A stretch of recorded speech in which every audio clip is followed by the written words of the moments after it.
Halo, selamat sore. Nah, sore ini saya lagi membuat bedengan. Persiapannya mau nanam cabai dan tumpang sari dengan casim atau sawi ya, sayuran.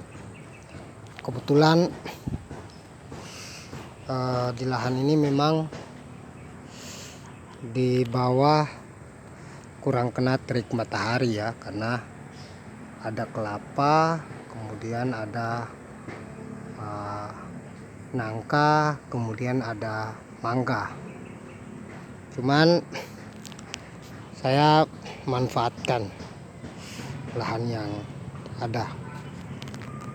Kebetulan di cabai yang satu ini sudah lama, jadi saya ingin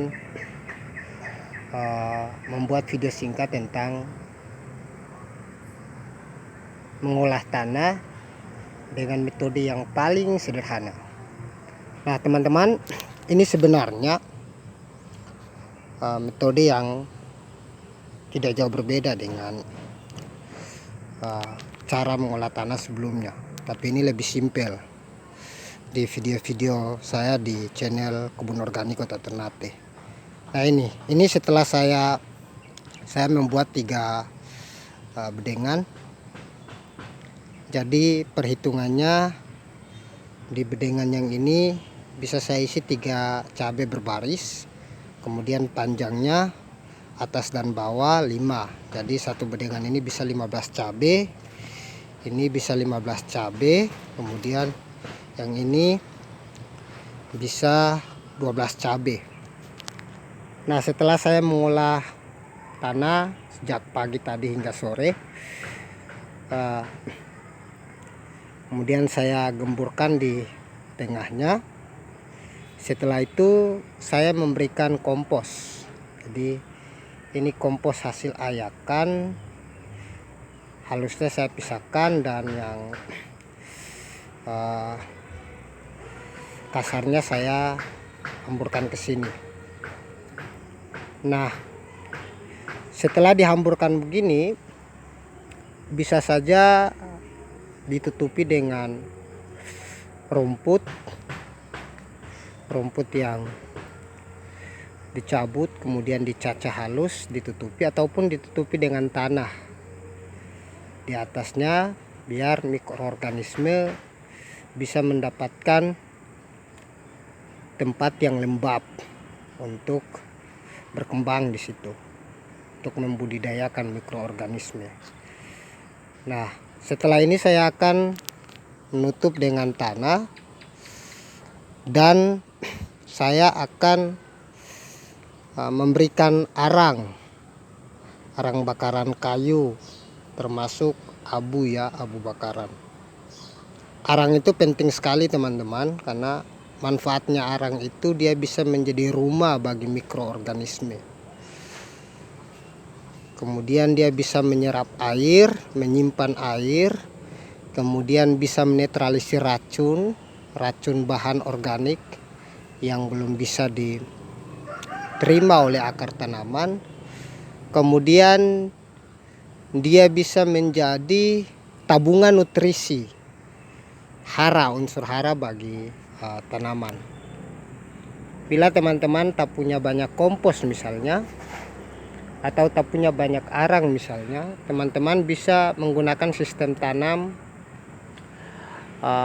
gali lubang, seperti yang pernah saya lakukan di menanam cabai sebelumnya, di video sebelumnya, manfaat kunyit itu.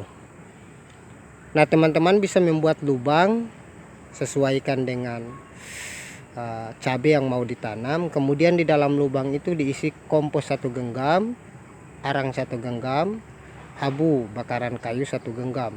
Kalaupun ada sekam ya gunakan sekam, nggak masalah, sekam bakar. Itu cara alternatif ya, bila komposnya cuman sedikit, kemudian arang kayunya juga sedikit, kemudian abu bakaran juga sedikit. Tapi kalau kompos banyak, teman-teman bisa taburi seperti ini secara merata, kemudian teman-teman tutup dengan tanah atau tutup dengan rumput-rumput hijau. Kemudian setelah ini teman-teman bisa siram dengan mol mikroorganisme lokal, atau bisa siram dengan POC, pupuk organik cair berbahan apa saja yang ada di teman-teman. Karena ini metode berkebun saya organik, full organik, tidak ada kimia sintetis, sehingga saya merekomendasikan itu. Bisa saja menyiram dengan POC, menyiram dengan mol ataupun bahan-bahan organik apa yang bentuknya cair, air cucian beras dan lain-lain, bisa teman-teman siram. Setelah itu kemudian dibiarkan selama 1 minggu dan sudah bisa teman-teman menanam. Apabila teman-teman tidak punya itu semua, tapi teman-teman ingin mencari keringat, ya sudah, setelah dibersihkan kemudian dibuat gulutan bedengan, teman-teman langsung menanam, tidak jadi masalah, walaupun modalnya cuma tanah. Tapi dalam proses perkembangannya tentu tanaman membutuhkan hara, membutuhkan nutrisi, sehingga tanah kemungkinan unsur haranya tidak mampu mencukupi keberlangsungan hidup tanaman, sehingga kompos dan lain-lain dibutuhkan untuk susulan itu. Nah, kalau teman-teman tidak punya kompos, sembari teman-teman sudah mau menanam tapi tidak punya kompos dan semai sudah siap tanam, silakan.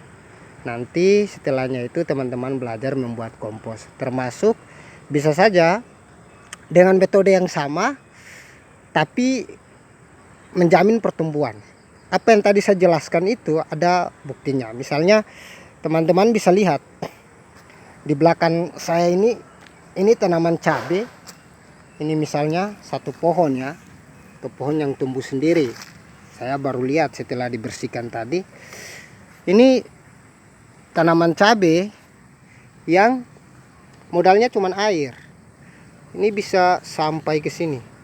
Ini saya caca rumput-rumput yang ada di sini, kemudian saya taruh di situ. Kemudian kalau metode yang lebih seperti tadi, ini teman-teman bisa lihat. Ini tanaman cabai saya yang saya buat seperti metode yang saya jelaskan tadi. Pertumbuhannya maksimal, bahkan tumbuhnya lebih baik, bisa berkembang lebih baik. Metodenya sama seperti yang saya jelaskan tadi.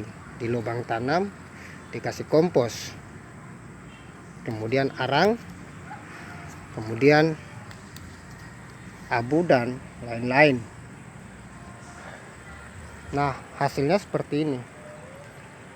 Ini kotor sekali di bawahnya, tapi pertumbuhannya lumayan dahsyat. Ini di bawahnya itu semua rumput. Ini rumput semua. Tidak jadi masalah. Walaupun itu rumput, tapi pertumbuhannya bagus. Rumusnya yang seperti aku jelaskan tadi awal waktu membuat respek itu, kemudian dibuat lubang tanam sampai ke keseluruhan yang mau ditanami cabai. Ini sampai ke sana. Tadi aku menanam memang sistemnya seperti itu karena belajar dengan apa yang dikehendaki oleh alam, hukum-hukum alam.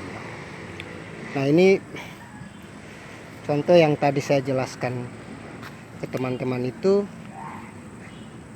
bisa metodenya seperti itu dan hasilnya bisa mendapatkan banyak buah dan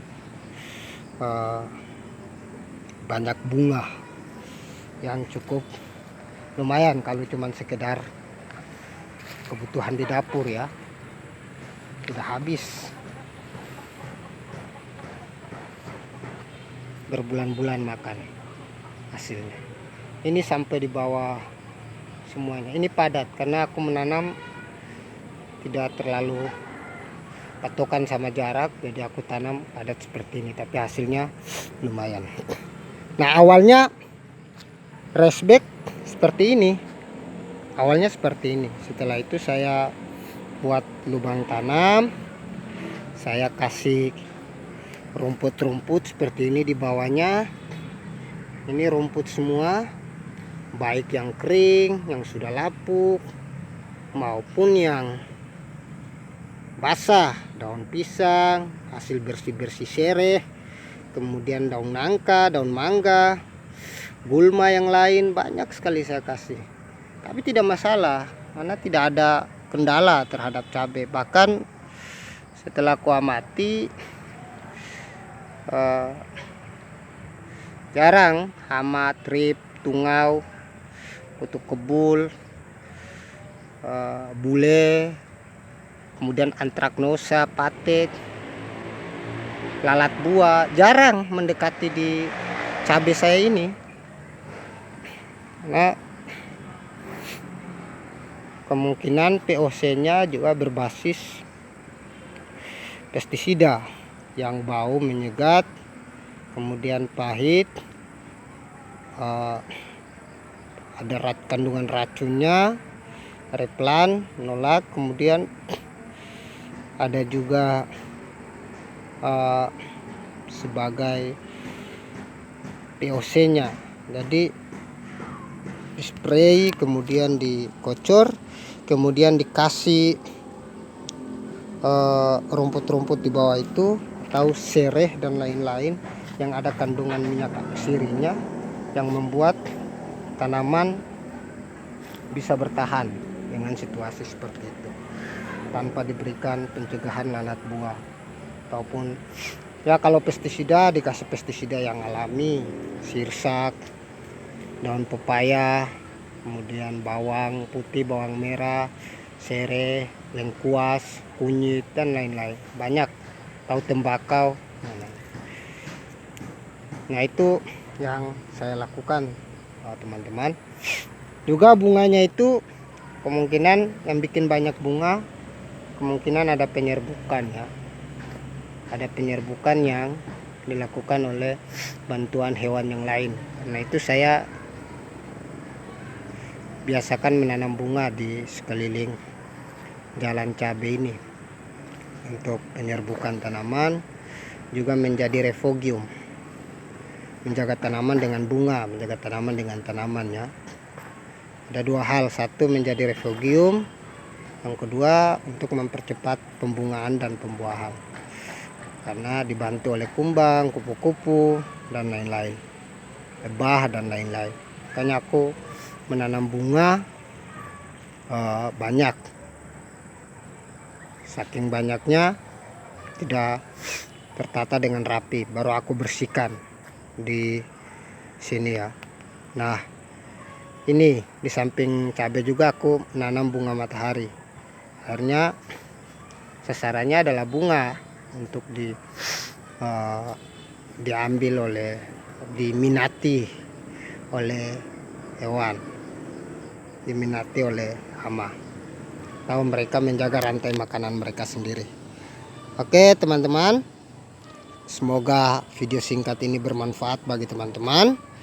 Sampai jumpa di video-video berikutnya. Jaga kesehatan dan selalu menyayangi alam. Kita sama-sama belajar, sama-sama patuh terhadap hukum-hukum alam, kemudian merawat tanaman dengan secara organik, tentu untuk kesehatan kita lebih baik. Salam dari saya, Kebun Organik Kota Ternate. Terima kasih.